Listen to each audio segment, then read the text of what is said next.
Decline and Fall of Alternative Civilization by G.S. Oldman. Narration by Spot. Character voices include Janet Housden, Rory Uphold, Evan Causey, Carlos Pinheiro, George Basil, Richard French, B.K. Phillips, Sam Lumens, Dave Van Heusen, Emily Rose Morris, and Lula Carson Basil.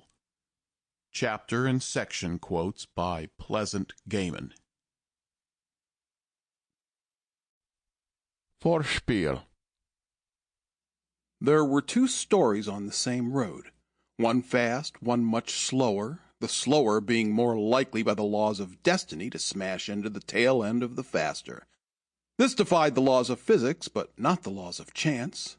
Little Red Riding Hood was victim to the laws of physics, but she was saved by the laws of improbability, as were Job and Jonah. In a Velikovskian world, Newton may need to make a daily trip to the 7-Eleven to check the results of championship wrestling. And no matter what those results were, the square was a circle, the circle was a square, the referees and umpires the only carpenters with tools capable of measuring the action.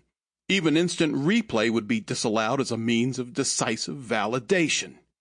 Oh, inadmissible evidence. By June of a train-specific year, some damned angel would blow a damned horn in the middle of traffic, and sometimes flag a ride in a perfect imitation of Robert Johnson. Instant replay would only satisfy those who didn't grasp the inadequacy of the chariot race that slowed an already slow life down to a reluctant juror's crawl. Remote control would fill in the blanks if there were no more bullets to occupy the specific gun. And where science had sinned, it was just a judge's decision, so the court could be adjourned to get on to other matters. He was being paid by the concerns who supplied the bread and wine, and in the latter days, the beer, chips, and soft drinks.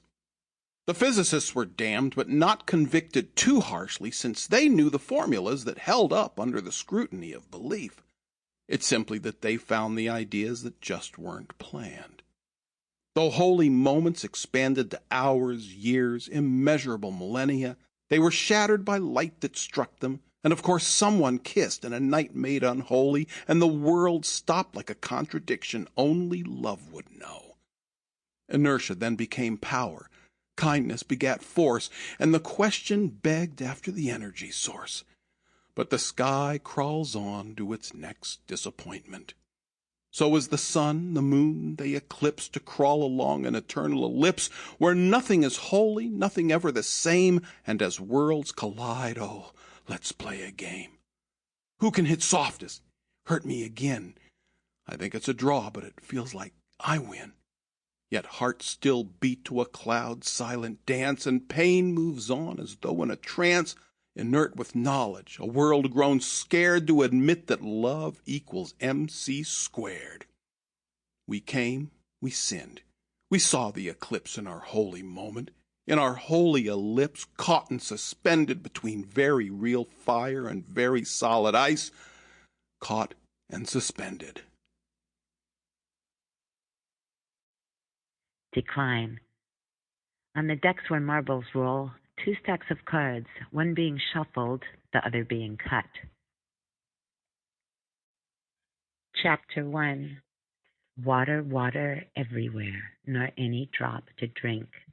S.T. Coleridge. Sounding like an old Boeing 727 before takeoff, the roar of the big silver fuzzbox made June McClunaghan cringe.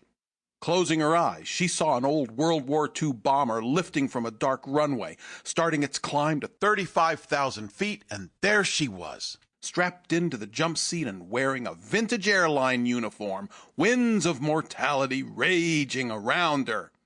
Mayday! Level off! Dishes! Dirty dishes! One final attempt at the bass riff she was practicing. Again, failure.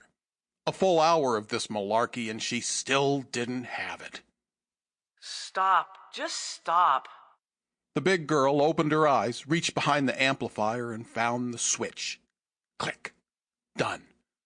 Power tube sizzled aside. Sample complete. Ready to continue?